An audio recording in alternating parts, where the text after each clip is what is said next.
Hey Reddit, when did your "something's not right here" gut feeling ever save you? Last year, December 1st, I had slept for almost a week trying to fight what I thought was the flu. Woke up and that exact gut feeling kept on telling me something's not right with me.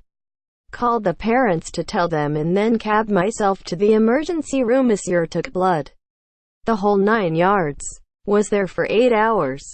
Discharged and sent home. Called the next morning asking me to come back because they found something in my blood. Bacteremia and endocarditis. I was put on penicillin immediately. For 2 months.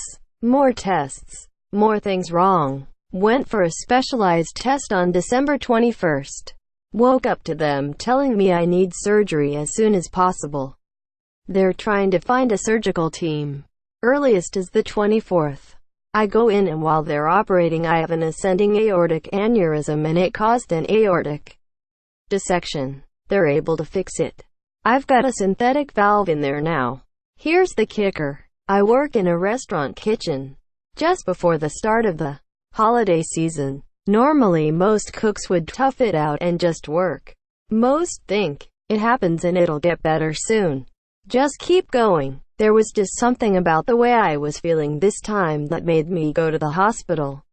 I'm told that if I had done that, I more than likely would have died before my birthday and they would have found out about the aneurysm during the autopsy. That still sends fucking chills down my spine.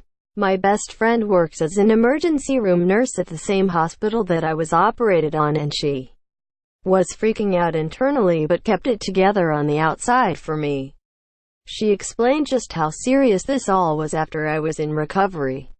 I've promised to tell her whenever I get that same feeling again. TL. Doctor. Gut told me to go to the hospital. If I hadn't I would have been dead 3 weeks later. Cheers. Edit. I've got to get to work now but I'll try to answer more replies during the day. Please keep them coming so others can learn from my mistaken fortunes.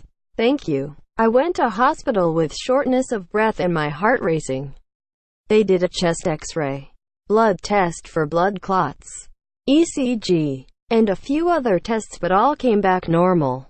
After observing me overnight everything still looked good. Oxygen saturation was perfect. My heart rate was still a bit elevated but nothing too crazy. And it seemed that it was likely leftover symptoms from a bad virus that I'd had a week or so earlier. The doctor asks me how I would feel if they sent me home and I just had a bad feeling about it.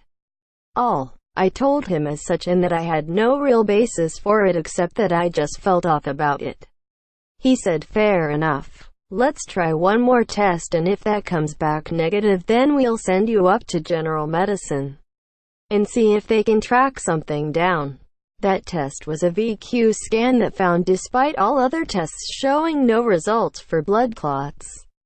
I actually had a whole bunch of them in both lungs. I ended up with a diagnosis of unprovoked bilateral pulmonary embolisms and I'm on blood thinners for life. Super grateful both for the bad feeling and the doctor who was willing to listen to it. I was learning violin when I was about 10 from an instructor at my local music shop. I got the weirdest feeling from him even though he didn't do anything out of the ordinary.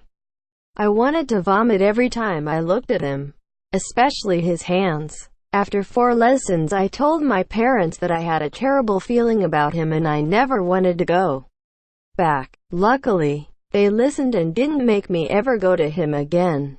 A few years later he was arrested for molesting multiple of his students. I have no idea how I knew something was off. He never did or said anything but I just felt it. I went out with my best friend on New Year's last year and were having drinks with her friends when I realized I was out of cigarettes. I left for a few minutes to walk over and grab a pack and ended up talking to a homeless guy for a while. And when I went over to the entrance of the bar she was outside and said something mean to me for no reason and walked off. I was confused so I decided it would be good if I took a walk to let her cool off and then figure out what she was upset about. I was going to walk down the street for a bit but something told me to turn left. walking behind the bar and then turning to the side of the bar when I see a girl laying down on the sidewalk and people walking by her. As I'm walking over to help, I realize it's my friend and she's not very conscious. She was probably drugged while I was getting smokes, and who knows what would have happened if I hadn't decided to go that way. Scares the shit out of me. I was walking out of a grocery store when I saw this kid about to cross the road.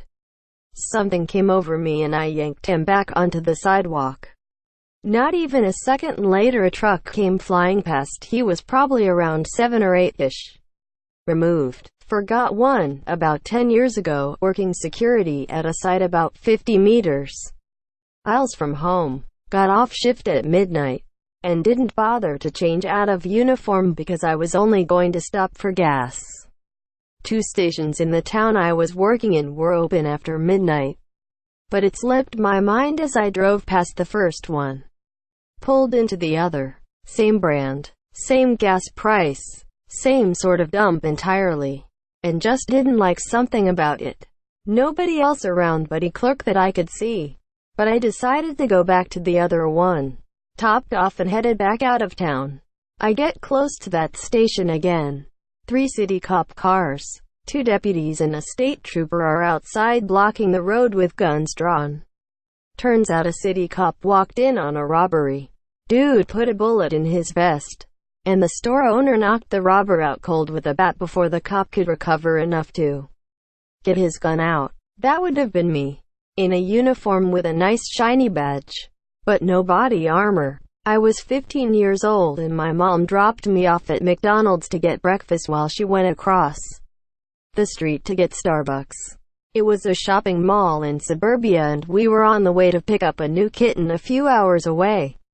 Instead of walking the 100 yards to my mom, I sat outside waiting for her to pick me up. Teenagers, I guess. As I'm standing there, a guy in an old station wagon with 2 kids in the back starts talking to me. He asks me where I'm going and I say whatever town it was. He says he's going there too with his kids and asks if I want to come. I tell him no, that my mom is across the street, and he comes closer. My gut is saying something is off, so I see a random woman walk out of Starbucks and I point to her and say that's my mom right there. He freaked out and left really quick. I still remember those 2 kids in the back seat. They looked so off. I wonder to this day if they are okay. A few years ago, when I was 19 and studying abroad in Europe, and my friend and I decided to go to Turkey. It was our first time really traveling on our own without a group, and we decided to walk around the square outside of the Blue Mosque. We felt very safe during the day and decided to see the city at night with the lights. As we were in the square, we were hounded by typical store owners trying to sell us something. Finally, most went away, and as we were going back to our hotel, a younger guy approached us. He said he had a shop on the corner, which he pointed to, with lots of souvenirs including carpets. I grew up with a lot of handmade, woven carpets from my parents' travels to the Middle East and Asia.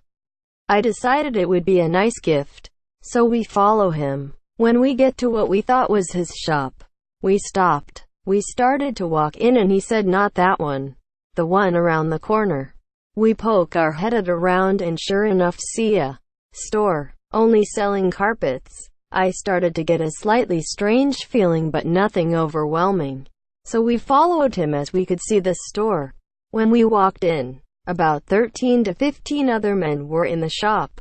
They were pointing out carpets and showing us around, and I started to get really uncomfortable. My friend seemed completely at ease. So we followed the group around the bend to the other part of the store. In Turkey, it is common to be offered tea, so that part is not particularly odd. But the men, who were now circling us, were insistent that we have tea with them in the basement. I kept saying no, but they were leading us towards steps, completely surround us. We got to the steps and my friend started walking down. My body began to sweat. My heart went crazy. And I never had such an overwhelming fear. I kept trying to think of how we could overpower these men. I grabbed my phone, stopped in my tracks, and gasped. Friend's name. We need to go right now. My mom just texted me asking why we aren't back at the hotel yet, cause the map shows we're at this store. We're supposed to FaceTime with them in 10 minutes. The men kind of look around and tell us we can have tea in less than that amount of time. I keep insisting that my parents are freaking out because they can tell we're in the carpet store and not the hotel, and that they will likely contact the embassy if we don't get going. They continued blocking the staircase. I told them that we would come for tea in the morning, as I still really wanted a carpet and that we needed to get out of the store and back to FaceTime. It took a little persuading, but they eventually opened a path for us to go to the door. One of them followed us back to the square, insisting that we return, come back and see the monsieur.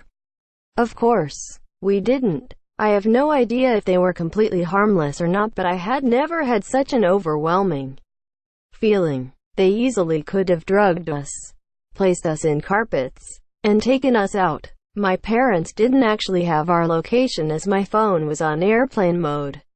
So who actually knows? On the other hand, I might have been paranoid, but it wasn't a situation I ever wanted to be in again. Once we were back at the hotel, she told me she was really scared too, but that she thought I was fine, so she went with it. Deleted. Not me, but my mother, saved my grandfather's life when he had a street roke in his chair in their living room, monsieur. We had all started to walk around the development, when my mother, after about 50 to 75 meters from the house, said, "I am going to go back and check on Dad." I went with her, and I nearly witnessed my grandfather die. He was on the chair, conscious, but unable to move or talk, just looking at my mother with bulging eyes. She called 911 once, then twice when she felt that they were running late. Ambulance came, got him on the stretcher, but it was too wide to fit out the door. We ended up tearing the door frame off to get him out, because he was conscious. He actually remembers the ride to the hospital. He told us later that he heard the driver or someone say, "There is not a chance that this guy lives." That was when I was around 5 to 6 years old. He is still alive to this day, more than a decade later. At my mother's funeral, part of his speech was about how, without my mother, he would not have been able to spend time with her during her final years of life. And for that, he is eternally grateful. So, if technically didn't save me, it would have. Anyway, a couple months after my 10th birthday, we went on family vacation to visit my dad's side of the family. They lived a state away. My mom was about 6 months pregnant with my only baby brother at the time. We got to our hotel at about 2 o'clock, and by 3 o'clock we decided we wanted to make the most of the day and go to the aquarium, monsieur. I got fully dressed and ready to go, and suddenly I was hit with this crippling feeling of dread. At that age I'd never experienced anything like it. Pure anxiety. But I knew. I just fucking knew if we waited 5 minutes I would be fine. I tried telling my mom this and she was having none of it. I even tried to just stall her by begging. Nope. Got dragged. Not literally lol. Out of the hotel and into the car. We pull out of the parking lot and get T-boned so hard we do a 180 into oncoming traffic. As soon as we all realized we were okay, I was like, "Ah, yep, there it is." I've never let either of them forget it either, lol. We were looking at houses a while back, and found one that was great location. Would have been perfect size for us, and didn't appear to need any work other than new carpet and stuff I wanted to do, like painting and switching it over from oil burning furnace. I just had a nagging feeling about it, and my husband agreed. As much as we loved it, something was off with it. I actually thought ghost or something silly like that, face with tears of joy, and we ended up passing on it. I was still kicking myself about it until a few months later, when it had a major electrical fire. The whole house and everything in it was a total loss, and the family that lived there barely got out alive. It didn't save me, but I saved someone else. When I was 6, my brother, 8 at the time, and I would go to my grandma's house while our mom worked late some nights. Anyway, one day I was just randomly thinking about fire alarms. I don't know what caused me to think about it, but after I started I couldn't stop. I have ADHD and this super focus thing, so whenever I'm thinking about something as simple as fire alarms, it consumes my mind. I asked my grandma and she said she hadn't tested hers in a while. Just for kicks she did, and sure enough the batteries were dead. She replaced the batteries and made sure they worked. The very next morning her house caught on fire while she was asleep. If she didn't hear the fire alarms, she would have been trapped in her room on the second story. Without a phone or any way to contact help, she most likely would have died. I always make sure fire detectors, alarms work in my house now. Edit. Batteries *. I was with a coworker. He had lied to me about going to a family party of his. But when I showed up, it was just him and we went to a bar. I rolled my eyes and just thought I could clench my teeth through it. He knew the owner of the bar, and got me alcoholic drinks. I was only 20. I started pouring out the drinks when the dude was shooting pool because I didn't want to be tipsy, drunk while dealing with him. That decision honestly saved me. I told him I wanted to go home, but he talked me into taking him home first, so I followed the directions he gave me and I pulled into a hookah bar parking lot instead. He started getting really aggressive and trying to kiss me. I kept pushing him off. I was still trying to be polite but firm and telling him to stop. That's when I noticed the group of guys around my car, talking to my coworker in my car in another language. He then opened my car door, got out, and proceeded to grab me by the hair to try to pull me out of my car. The other guys gathering around. I had the mind to lock my door when I noticed the other guys. I also had put my car in reverse. So when he grabbed my hair, I let off the brake and my car started rolling back, so he let go of me. It was terrifying. I told our boss the next day and he quit when our boss asked him about it. Edit. I even drove away with my passenger door wide open. I didn't stop to close it until I was several miles away, and even then I was super paranoid. In 2004, on Boxing Day, not me but my mother, family trip including all cousins and extended family on my dad's side to visit the coastal south of Sri Lanka on vacation. About 20 people in all. Well-planned trip. Last moment my mother didn't want to go. No reason at all. None of us could get her to explain why, but she refused to go. So we went inland on a different trip to see some other relatives. Around midday, the entire extended family, now on both sides, were sitting shocked in front of the television, watching the very same hotel we booked being washed away live by the tsunami. To date, she still can't explain what she felt. Thanks for the gold and silver, guys. Less than 3. I was offered a dream job at almost double my salary in a different city. It was only 2 hours away, but something told me not to take the job. I had a number of people tell me I would never have another opportunity like this, and my fear of leaving my hometown was holding me back. 2 months after I turned it down, that division of the company was sold, and everyone in that department lost their job.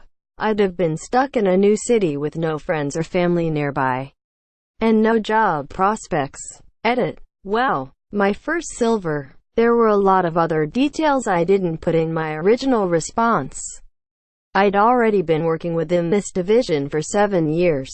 I was offered 2 internal positions at the same time with my employer. One with a huge salary bump out of town as a trainer, and one at the same salary in town doing casework in a completely new department. It was either change locations or change departments. So I listened to my gut and chose the lower paying job in a new department and called myself a failure for not taking a risk. Within 4 years of taking the position in town, I was managing the trainers in my new department. In the 11 years I've been in my new department, I've almost tripled my salary. If I'd lost that job in 2008, I'd have lost all the benefits that come with 7 years of employment. Vacation time, stock options, performance reviews, 401k hassles, contacts, etc. I never could have foreseen this turn of events 11 years ago.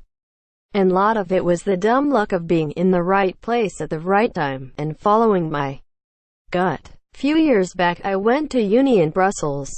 I would always take the train to get there. One morning I just woke up and didn't feel great at all. Keep in mind I have had a horrible flare-up of Crohn's for the last weeks. But this felt different. Guess it was my gut. So instead of pushing through it like I did with Lee Crohn's, I decided to stay home for once. This was the only day out of 2 that I ever stayed home from uni. That day the terror attack happened on the train that I usually ride to get to uni. I was in the Amazon as the end to a 3-month solo trip around Latin America. Wanted to enjoy one last walk through the jungle before leaving. So left my jungle lodge around 8 a.m. to walk down to a small river nearby. I stop and close my eyes to listen to the sounds as the jungle is super loud with crickets, birds, insects, etc. Almost immediately I got a weird feeling and felt really uncomfortable, which was weird because up until then I'd only felt peaceful and happy.